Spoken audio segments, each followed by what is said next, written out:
جیسا کہ آپ حضرات کو معلوم ہے کہ گزشتہ کئی جمعۃ المبارک سے میں آپ حضرات کے سامنے صحابہ کرام رضوان اللہ تعالی علیہم اجمعین کا مقام، مرتبہ اور ان کی شان بیان کر رہا ہوں۔ آج بھی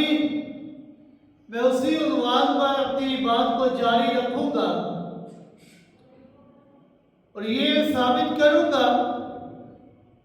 کہ اللہ رب العزت کے ہاں تمام صحابہ کرام، ان کے ساتھ اللہ نے بھلائی اور نیکی کا وعدہ کیا ہے،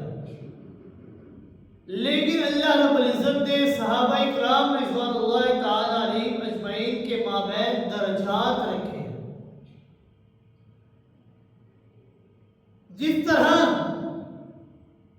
انبیاء کرام علیہم السلام کے اللہ کے دوست، اللہ کے پیارے، مرتضی، مصطفیٰ ہوتے ہیں، مگر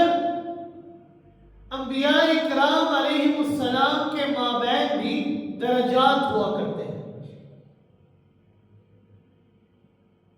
جیسا کہ اللہ رب العزت نے قرآن مقدس کے اندر ارشاد فرمایا، تیسرا سپارہ پہلی آیت، تِلْكَ الرُّسُلُ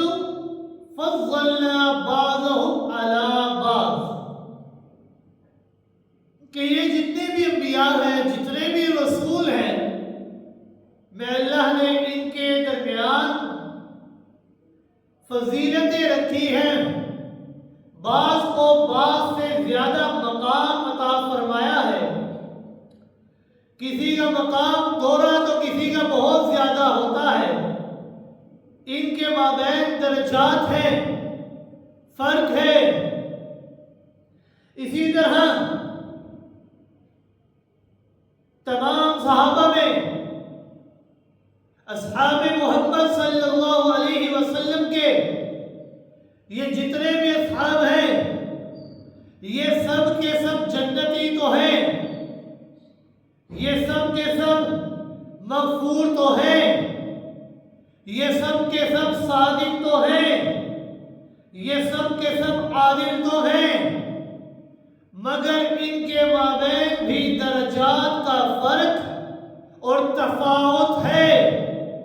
اللہ نے بعض کو بعض پر فضیلت عطا فرمائی ہے۔ جس طرح انبیاء کرام کے بارے میں اللہ نے فرمایا، تِلْكَ الرُّسُلُ فَضَّلْنَا بَعْضَهُمْ عَلَى بَعْضٍ مِّنْهُمْ مَنْ كَلَّمَ اللَّهُ وَرَفَعَ بَعْضَهُمْ دَرَجَاتٍ، بعض انبیاء تو ایسے ہیں کہ جن سے اللہ نے شرف ہم کلامی ان کو دی، کہ اللہ بذات خود ان سے ہم کلام ہوئے ہیں۔ ویسے تو سب انبیاء علیہم السلام یہ اپنے اپنے طور پر بلند مقام رکھتے ہیں، بڑی اونچی شان رکھتے ہیں، مگر ان سب سے اعلیٰ، ان سب سے افضل، سب انبیاء علیہم السلام سے برتر اور بالا قدر، عظیم تر اگر کوئی نبی ہے تو وہ نبی صرف ایک ہے، اور وہ کون؟ عبداللہ کا در یتیم، آمنہ کا در نور نظر، امام الانبیاء، خاتم النبیین، ساقی کوثر، شافی محشر، سیدنا محمد رسول اللہ صلی اللہ علیہ وسلم کی ذات گرامی ہے۔ اصحاب رسول کے مابین مراتب کے فرق کو اور درجات کے تفاوت کو اللہ رب العزت نے قرآن مقدس کے اندر بڑے ہی خوبصورت انداز کے اندر بیان فرمایا ہے۔ جس طرح انبیاء کے مابین درجات اور فرق کو اللہ نے واضح فرمایا کہ سب کے سب جنتی تو ہیں، لیکن مقام اور مرتبہ ایک دوسرے سے اعلیٰ ہے، ایک دوسرے سے بڑھ چڑھ کر ہے۔ اسی طرح اصحاب رسول کے مابین مراتب کے فرق کو اللہ نے بڑے خوبصورت انداز کے اندر قرآن مقدس کے اندر بیان فرمایا.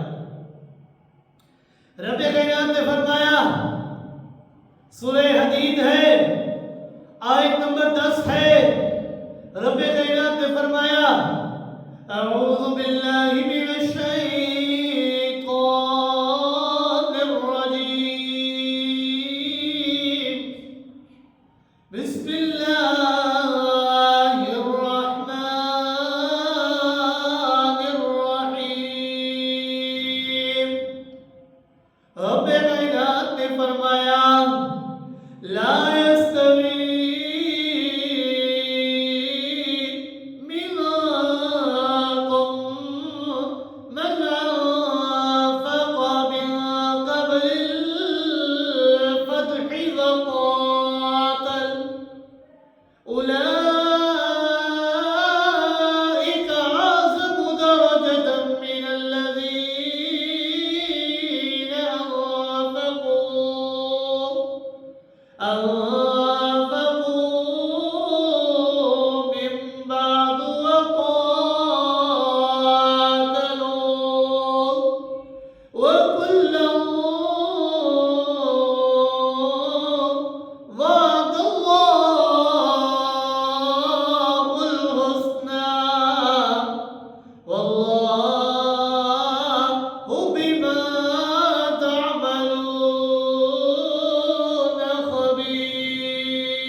قاتلوا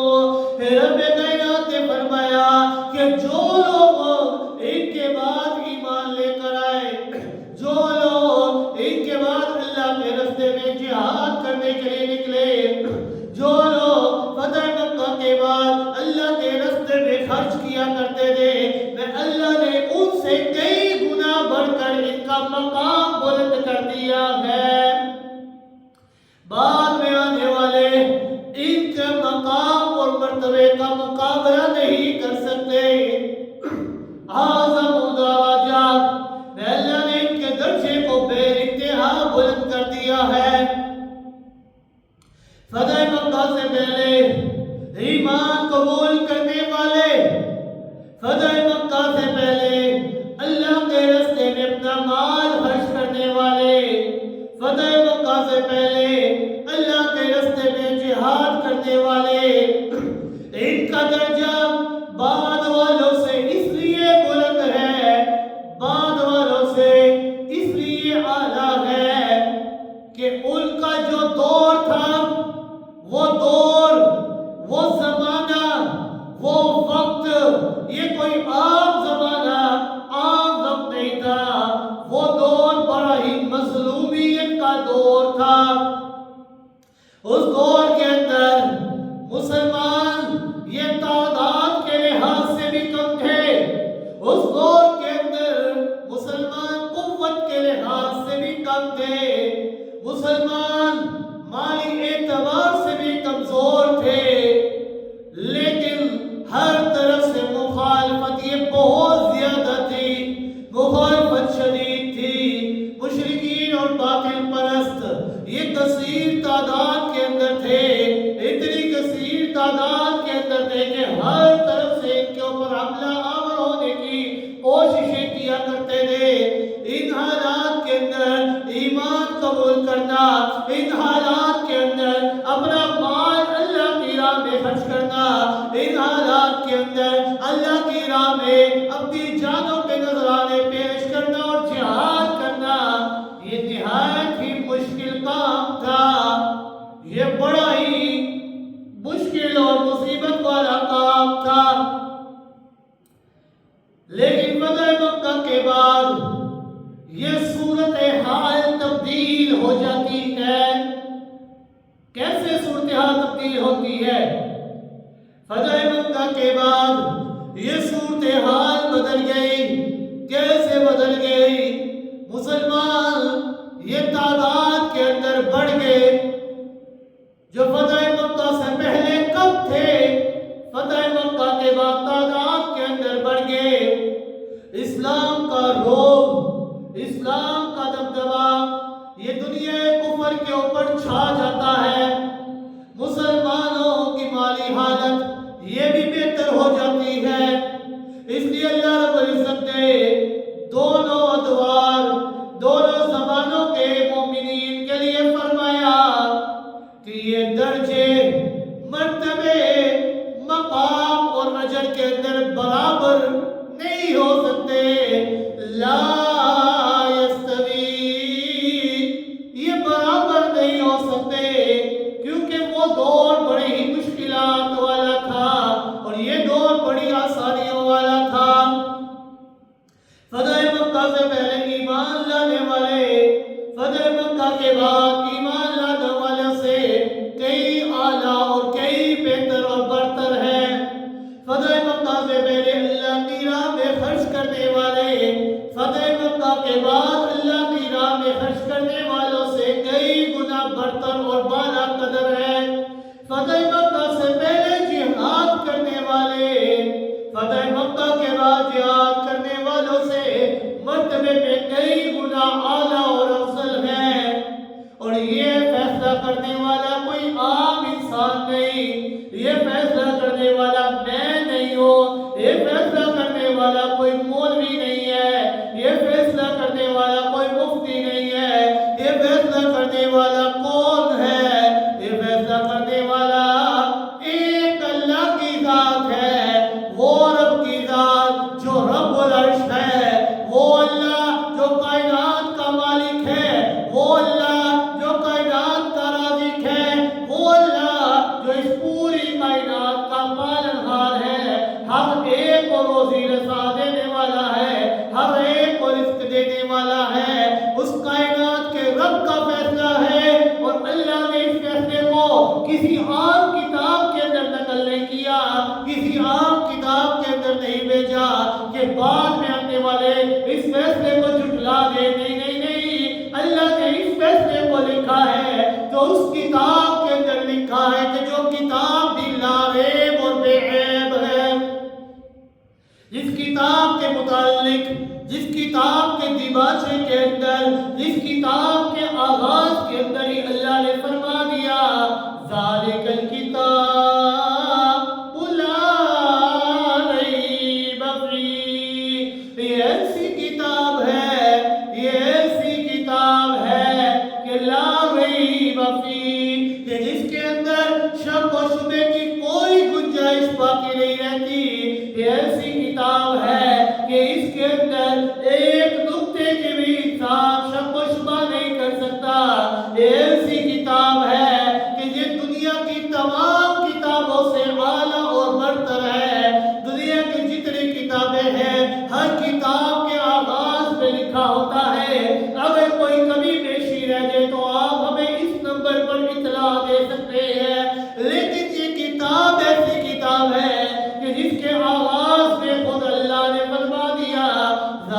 الکتاب لا ریب فیہ، جس کے آغاز میں تو کیا، جس کے انتہا میں تو کیا، جس کے درمیان میں تو کیا، جس کے کسی ایک آیت کے اندر، جس کے کسی ایک حرف کے اندر بھی آپ کو شک شبہ کی گنجائش نہیں رہتی، ایک نقطے کے اوپر بھی آپ اختلاف نہیں کر سکتے۔ یہ قرآن کا فیصلہ ہے، یہ رب العرش کا فیصلہ ہے، اور جس شخص کا ایمان، جس شخص کا اسلام اس قرآن کے اوپر ہوتا ہے، اور جسے اللہ کے فرمان کے اوپر یقین ہوتا ہے، وہ اس فیصلے کے سامنے اپنے سروں کو جھکا دے گا، وہ اپنی من پسندی عقیدتوں کو اس فیصلے کے تابع کر دے گا، وہ اپنی من چاہی محبتوں کو اس حکم کے سامنے مٹا دے گا۔ کس حکم کے سامنے؟ لا یستوی منکم من انفق من قبل الفتح وقاتل اولئک اعظم درجة من الذین انفقوا من بعد وقاتلوا، کہ بعد میں آنے والے فتح مکہ سے ایمان لانے والے کا مقابلہ نہیں کر سکتے۔ اللہ نے ان کے مقام اور مرتبے کو کئی گنا بڑھا دیا۔ لا یستوی، فتح مکہ کے بعد ایمان لانے والے، فتح مکہ کے بعد جہاد کرنے والے، یہ فتح مکہ سے پہلے والے لوگوں کا مقابلہ نہیں کر سکتے۔ یاد رکھیے گا، عقیدت یہ اور چیز ہے اور حقیقت یہ اور چیز ہے۔ کیا کوئی بندہ اس حقیقت سے انکار کر سکتا ہے کہ فتح مکہ سے پہلے اور خاص کر کے ہجرت سے پہلے اسلام کے لیے اور مسلمانوں کے لیے مظلومیت اور مصائب اور دکھوں کا دور تھا؟ کیا کوئی بندہ اس حقیقت سے انکار کر سکتا ہے؟ اس دور میں ایمان قبول کرنا گویا کہ جان کو ہتھیلی پر رکھ دینے کے مترادف تھا، کہ جس نے اس دور کے اندر ایمان قبول کیا گویا کہ اپنی جان کو ہتھیلی پر رکھ کر مشرکین کے سامنے رکھ رہا ہے۔ اس وقت محمد عربی صلی اللہ علیہ وسلم کے دامن سے وابستہ ہونا گویا کہ موت کو دعوت دینے کے مترادف تھا، انگاروں سے کھیلنے کے مترادف تھا، کیونکہ وہ دور یہ کوئی عام دور نہیں تھا، یہ ایسا دور تھا کہ اس دور کے اندر اپنے بیگانے ہو گئے تھے، یہ ایسا دور تھا کہ دوست وہ بھی دشمن ہو گئے تھے، یہ ایسا دور تھا کہ رشتے ناطے وہ ٹوٹ گئے تھے، یہ ایسا دور تھا کہ پیار اور محبت کی فضائیں یہ عداوت اور نفرت کے اندر تبدیل ہو گئی تھی۔ اصحاب رسول یہ اس دور کے تو عام لوگ تھے، ان میں سے اکثریت کی دنیاوی اعتبار سے کوئی حیثیت، کوئی وقت نہیں تھی، کئی ایک زرخرید غلام تھے، کئی ایک غربت کے نچلے خانے میں شامل تھے، کئی ایک کا معاشرے اور سوسائٹی کے اندر کوئی مقام نہیں تھا۔ اس دور کے اندر حالت یہاں تک خراب ہو چکی تھی، حالت یہاں تک پہنچ چکی تھی کہ عبد المطلب کے پوتے ہاشمی گھرانے کے ایک معزز فرد حسب و نسب کے لحاظ سے مکہ مکرمہ میں امتیازی حیثیت کے مالک، امیر اور صادق کے لقب سے شہرت پانے والے، بذات خود محمد عربی صلی اللہ علیہ وسلم کہ جن کا مکہ والے اپنے بڑوں سے زیادہ احترام کیا کرتے تھے، کہ جن کا مکہ والے اپنے چھوٹوں سے بڑھ کر ان کے ساتھ شفقت سے پیش آیا کرتے تھے، جنہیں اہل مکہ اپنے جھگڑوں کے اندر ثالث اور فیصل تسلیم کیا کرتے تھے کہ جو آپ کا فیصلہ ہوگا وہی فیصلہ ہمیں منظور ہوگا، کہ جن کی راہوں کے اوپر وہ پلکیں بچھایا کرتے تھے، جن کی امانت و دیانت کی گواہیاں مشرکین مکہ دیا کرتے تھے، جن کی شرافت و حیا کی قسمیں کھایا کرتے تھے، جن کے اخلاق کے وہ گرویدہ ہوا کرتے تھے، انہوں نے جب دین فطرت یعنی دین توحید کی دعوت دی تو مکہ کے لوگوں نے ان کا بھی حیا نہیں کیا، سارے احترام، تمام تر اکرام، تمام تر عقیدتیں یہ پس پشت ڈال دی اور مخالفت پر کمر کس لی۔ اس عظیم شخصیت کے راستے میں ان کے راستے رکنے لگے، پتھر برسنے لگے، فتوے لگنے لگے، گاڑیاں کسی جانے لگی، مذاق اڑانے لگے، قتل کے مشورے ہونے لگے، کذاب، مجنون، ساحر، شاعر کہا جانے لگا۔ ایسے دور میں اور ایسے وقت میں، ایسے مشکل حالات میں، ایسی گھٹن کی فضا میں اس صادق اور امین محمد عربی صلی اللہ علیہ وسلم پر ایمان لانے والوں اور دامن تھامنے والوں پر ہونے والے مظالم اور پیش آنے والے مسائل کا کیا عالم ہوگا کہ جب لوگ عبد المطلب کے پوتے،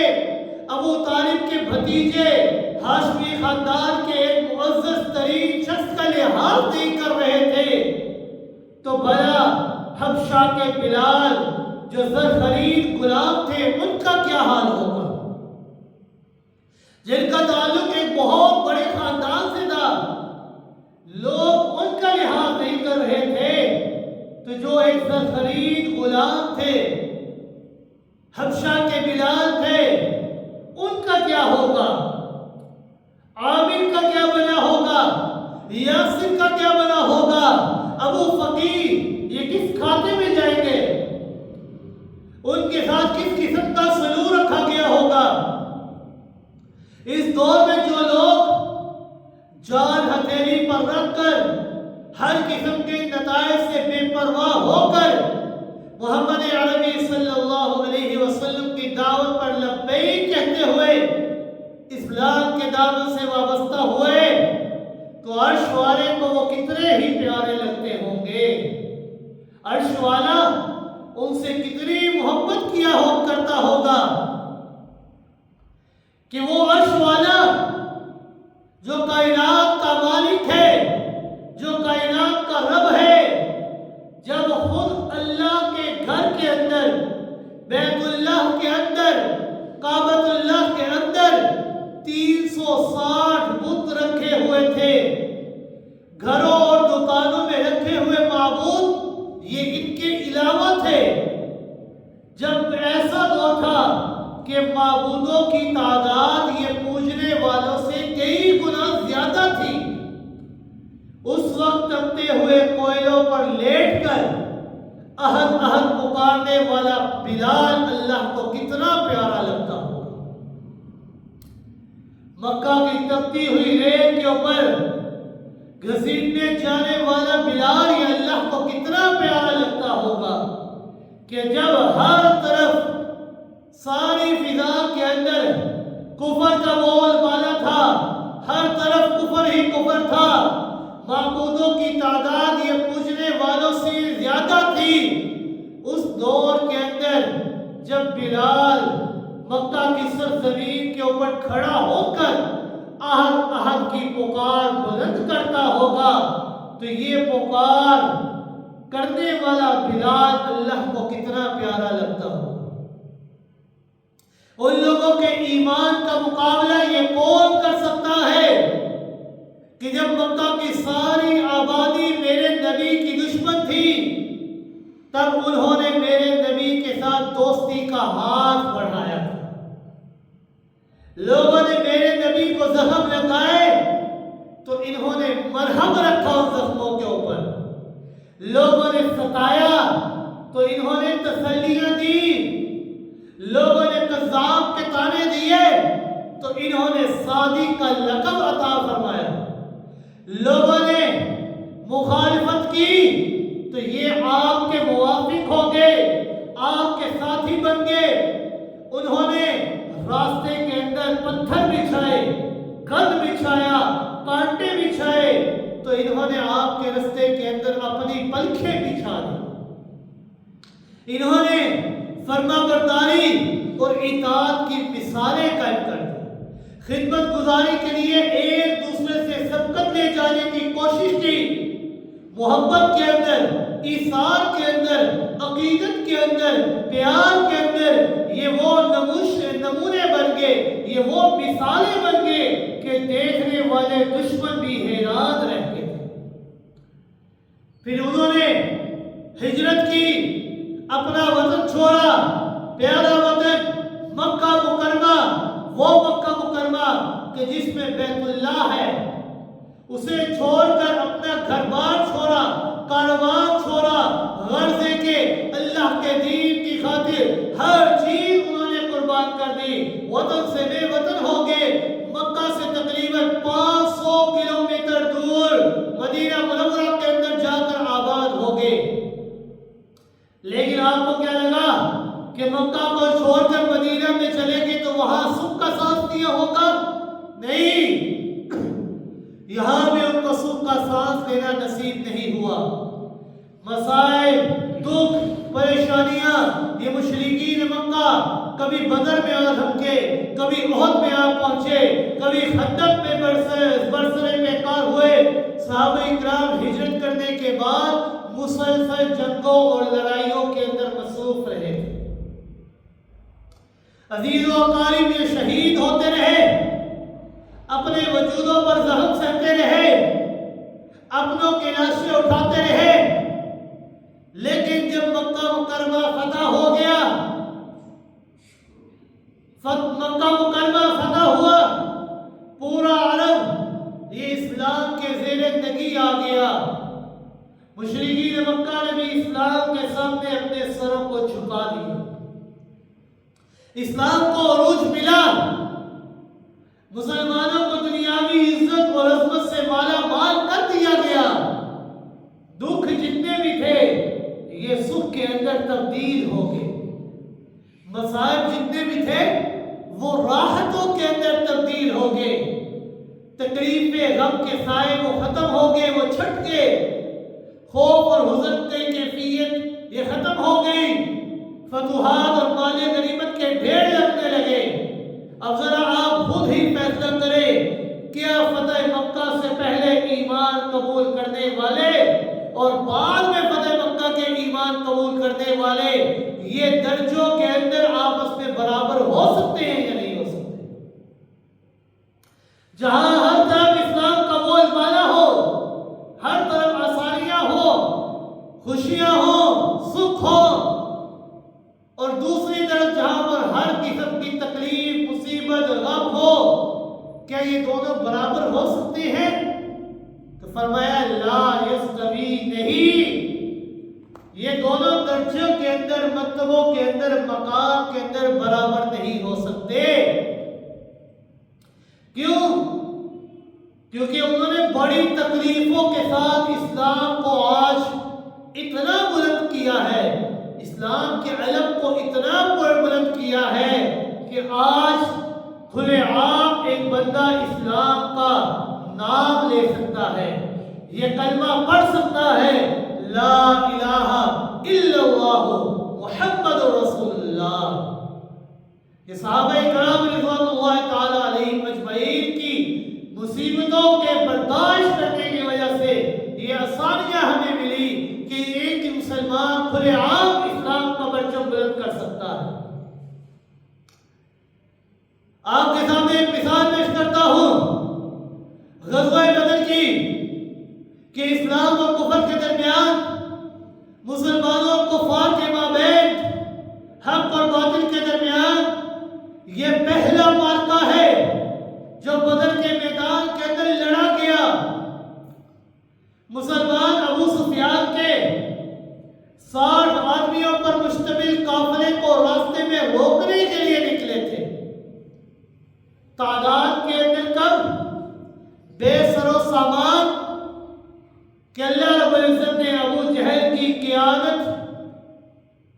آنے والے 1000 کا جنگجو لشکر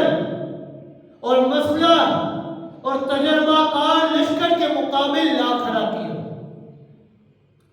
ایک طرف 300 افراد جو بے سر و سامان تھے، جو لڑنے کی نیت سے نہیں نکلے تھے، اور دوسری طرف ابو جہل کی قیادت کے اندر وہ لشکر کہ جو 1000 کی تعداد کے اوپر مشتمل تھا، اور صرف مشتمل ہی نہیں بلکہ وہ 1000 کا لشکر جو ہتھیاروں سے لیس تھا، اور ایسے ایسے ہتھیار جن کو چلانے کے لیے وہ تجربہ کار تھے۔ مسلمانوں کے لیے بہت ہی سخت آزمائش اور کڑے امتحان کا وقت تھا۔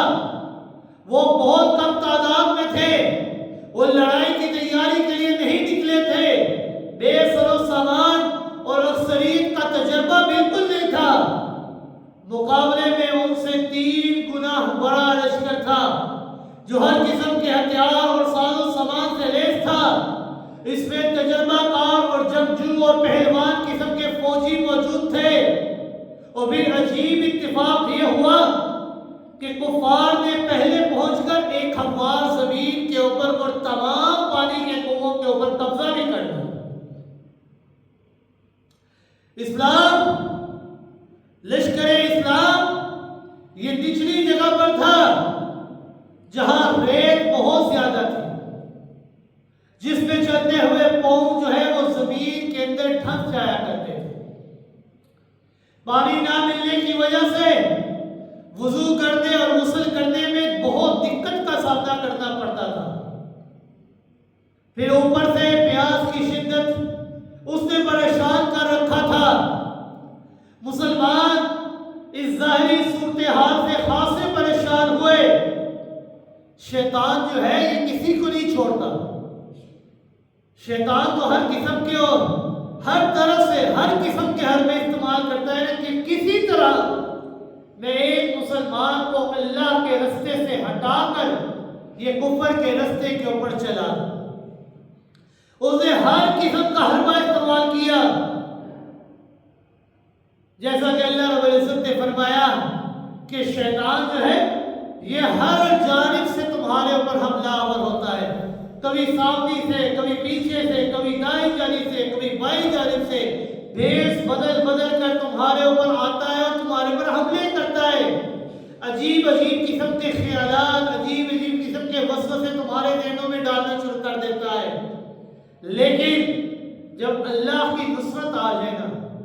اللہ کی مدد آ جائے تو شیطان بھی کچھ نہیں کر سکتا۔ اللہ رب العزت نے زور کی بارش برسائی، جس سے میدان کے اوپر جو ریت تھی وہ ساری کی ساری جم گئی۔ غسل اور وضو کرنے کے لیے اور پینے کے لیے پانی جمع ہو گیا۔ کفار کے لشکر والی جگہ یہ کیچڑ اور پھسلن کی آمادگاہ بن گئی۔ جب یہ ظاہری پریشانیاں دور ہو گئی تو مسلمانوں پر تھوڑی دیر کے لیے اللہ نے اونگ طاری کر دی۔ آنکھ کھلی تو تمام تھکاوٹ اور ہر قسم کا خوف یہ جاتا رہا۔ رب کائنات نے فرمایا، نام و سپارہ سورہ انفال آیت نمبر 11 ہے۔ رب کائنات نے فرمایا، اذ یغشیکم النعاس اذ یغشیکم النعاس امنة منه وينزل عليكم من السماء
اور میں اللہ نے ان کے اوپر بارش برسائی،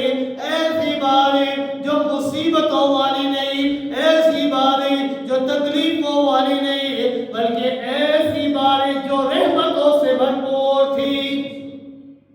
ایسی بارش پہ اللہ نے عطا فرمائی کہ جس بارش کے پانی کے ذریعے انہوں نے اپنے وضو اور غسل کا پانی اکٹھا کر لیا، ایسی بارش برسائی کہ جنہوں نے اپنے پینے کے لیے پانی کو اکٹھا کر لیا، اور ایسی بارش برسائی جو مسلمانوں کے لیے رحمت بن گئی اور کفار کے لیے رحمت بن گئی، ایسی بارش جہاں اس زمین کے اوپر برسائی کہ جہاں مسلمانوں کے لیے کھڑا ہونا بھی بہت مشکل تھا، ریتلی زمین تھی، مٹی ہی مٹی تھی، پاؤں بار بار زمین کے اندر دھس جایا کرتے تھے، اللہ نے بارش کو برسا کر اس زمین کو سخت کر دیا، اور کفار جس زمین کو اپنے لیے اعلیٰ سمجھ رہے تھے، جس زمین کو اپنے لیے بہت اچھا سمجھ رہے تھے کہ یہ سخت زمین ہے، ہمارے قدم اس زمین کے اوپر صحیح طرح کھڑے ہو سکتے ہیں، صحیح طرح جم سکتے ہیں، اللہ نے اس زمین کے اوپر بارش برسا کر اس زمین کے اوپر ہر طرف کیچڑ ہی کیچڑ کر دیا۔ تو کیا سمجھ میں آیا؟ یہ سمجھ میں آیا کہ انسان جو سوچتا ہے ضروری نہیں کہ وہ چیز اس کے لیے فائدہ مند ثابت ہو، جو چیز اللہ نے انسان کے لیے سوچی ہوتی ہے وہی چیز انسان کے لیے بہتر اور اعلیٰ ہوا کرتی ہے۔ کفار نے اپنے لیے جس زمین کو اعلیٰ سمجھا تھا، مسلمان بھی چاہتے تھے کہ ہمیں وہ زمین مل جائے، لیکن اللہ کی چاہت کچھ اور تھی، اللہ نے مسلمانوں کو وہ زمین دی جو ریتلی تھی، لیکن بارش کو برسا کر اللہ نے اس زمین کو سخت کر دیا، اور کفار جس زمین کو اچھا سمجھ رہے تھے اللہ نے بارش برسا کر ہر طرف اس کو کیچڑ ہی کیچڑ کر دیا۔ تو ہوتا وہی ہے جو منظور خدا ہوتا ہے، ہوتا وہی ہے جو اللہ کی چاہت ہوتی ہے، اللہ کی چاہت کے سوا ایک بندہ بھی حرکت نہیں کر سکتا۔ حدیث کے اندر آتا ہے کہ آپ صلی اللہ علیہ وسلم غزوہ بدر والی رات تمام رات اپنے سر مبارک کو سجدے میں رکھ کر اللہ رب العزت کے سامنے، اپنے مولا کے سامنے عاجزیاں کرتے رہے، استغاثے کرتے رہے، اللہ سے فریادیں کرتے رہے، اللہ سے رو رو کر دعا کرتے رہے۔ آپ صلی اللہ علیہ وسلم کے لیے ایک عارضی جھونپڑی بنائی گئی، اور وہ جھونپڑی کہ جس کے باہر پوری رات کس نے پہرا دیا، کسی اور نے نہیں بلکہ یار غار صدیق اکبر رضی اللہ تعالیٰ ساری رات آپ کے اس جھونپڑی کے باہر پہرا دیتے رہے کہ کہیں سے کوئی کافر آپ کے اوپر حملہ نہ کر سکے۔ آپ صلی اللہ علیہ وسلم کی لسان مقدس سے بار بار یہی دعا نکل رہی تھی، اللہ سے یہی دعا کر رہے تھے،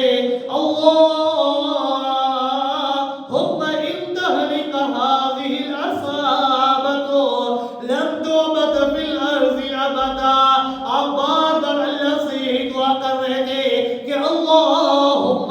اے میرے مولا، اے میرے داتا، اے میرے خالق، اے میرے رازق، اللہم اے میرے اللہ، تہلک ہذہ العصابہ، یہ جو 313 کی میری جماعت ہے نا، یہ میری پوری زندگی کی کمائی ہے، یہ میری پوری زندگی کا سرمایہ ہے، یہ میری پوری زندگی کا اثاثہ ہے، انہوں نے ہر موقع کے اوپر میرا ساتھ دیا، کفار نے تکلیفیں دی، انہوں نے آسانیاں دی، کفار نے گالیاں دی، انہوں نے مجھے صادق اور امین کہا، کفار نے میرے رستے میں کانٹے بچھائے، انہوں نے اپنی پلکیں میرے رستے کے اندر بچھا دی، ہر قسم کے اندر، ہر رستے کے اندر، ہر موڑ میں انہوں نے میرا ساتھ دیا، میں نے انہیں بار بار آزمایا، اور میری ہر آزمائش کے اوپر یہ پورا اترے۔ اللہم انتہلک ہذہ العصابہ، اے میرے مولا اگر آج یہ جماعت یہاں پر ختم ہو جاتی ہے، یہاں ان کے اوپر شہادت آ جاتی ہے، لن تعبد ہذہ العصابہ، رب کائنات تو اس اس پوری کائنات کے اندر تیرا نام لینے والا ان کے بعد اور کوئی نہیں ہوگا، کیونکہ انہی کے ذریعے اللہ نے دین کو بعد میں آنے والے لوگوں تک پہنچانا تھا۔ تو اللہ اس دین کو، اس جگہ کو فتح اور کامیابی عطا فرما دے۔ تو رب کائنات نے فرمایا استغیثون ربکم فاستجاب لکم انی ممدکم بألف من الملائکۃ مردفین۔ میں اللہ نے آقا دو جہاں صلی اللہ علیہ وسلم کی اس دعا کو اس طرح قبول فرمایا کہ میں اللہ نے 1000 کا لشکر جو فرشتوں کے اوپر معمور تھا، 1000 کا لشکر ان 313 صحابہ کی مدد کے لیے اتار دیا، جو پیدل پہ آتے گے اور آ کر کفار کا سر قلم سے اتارتے ہیں۔ اللہ رب العزت نے فرمایا وَلَٰكِنَّ اللَّهَ رَمَىٰ، آپ ایک مٹھی بڑھے اور اس کی مٹھی کے اوپر پھونک مار دے۔ آپ صلی اللہ علیہ وسلم نے جو پھونک ماری تو جتنی پٹی تھی کفار کی آنکھوں میں جا کر لگنے لگی۔ تو اللہ نے فرمایا وَلَٰكِنَّ اللَّهَ رَمَىٰ، یہ آپ نے نہیں کیا بلکہ میں اللہ نے کیا۔ اللہ نے اس لیے کیا تاکہ وہ مومنین کو آزمائے کہ کون اللہ کی آزمائش کے اوپر پورا اترتا ہے اور کون اپنے رستوں کو تبدیل کر لیتا ہے۔ لہذا اللہ رب العزت نے صحابہ کرام رضوان اللہ تعالی علیہم اجمعین کے درمیان فرقے مراتب رکھے ہیں۔ جس طرح انبیاء کے اندر اللہ نے درجے رکھے، بعض کو اللہ نے بعض کے اوپر فضیلت عطا فرمائی، اسی طرح صحابہ کے اندر بھی اللہ نے درجے رکھے، بعض کو اللہ نے بعض کے اوپر فضیلت عطا فرمائی۔ اسی لیے اللہ نے فرمایا لا یستوی منکم من انفق من قبل الفتح وقاتل، کوئی یہ نہ سوچے کہ جو فتح مکہ کے بعد ایمان قبول کر کے لے کر آئے اور جو فتح مکہ سے پہلے جنہوں نے ایمان قبول کیا یہ برابر ہو سکتے ہیں۔ نہیں، لا یستوی، درجوں میں برابر نہیں ہو سکتے، کیونکہ فتح مکہ سے پہلے بڑی بڑی مشکلات تھی، بڑی آزمائشوں کا سامنا تھا، فتح مکہ کے بعد بڑی آسانیاں آ گئی تھی۔ لیکن کوئی یہ نہ سوچے کہ بعد میں آنے والوں کا مقام گھٹ گیا۔ اللہ نے فرمایا نہیں، بعد میں آنے والوں کا بھی مقام میں اللہ نے گھٹایا نہیں، ان کو بھی اللہ نے مقام عطا فرمایا۔ پوری آیت کی انسان تلاوت کرے تو اللہ نے آخر میں فرمایا وَكُلًّا وَعَدَ اللَّهُ الْحُسْنَىٰ، یہ جتنے بھی اصحاب رسول ہیں میں اللہ نے ہر ایک کے ساتھ بھلائی اور نیکی کا وعدہ کر لیا ہے۔ اور وہ وعدہ کیا ہے؟ میں اللہ رب العزت نے ان سے جنتوں کا وعدہ کیا، میں اللہ رب العزت نے ان کی مغفرت کا وعدہ کیا، میں اللہ رب العزت نے ان کی بخشش کا وعدہ کیا، میں اللہ رب العزت نے جنت کے بلند و بالا مرحلات کا ان سے وعدہ کیا ہے، اور ہر ایک کو میں اللہ عطا فرماؤں گا۔ لہذا اللہ رب العزت سے دعا ہے کہ اللہ رب العزت ہمیں صحیح معنوں میں عمل کرنے کی توفیق عطا فرمائے۔ وما علینا الا البلاغ۔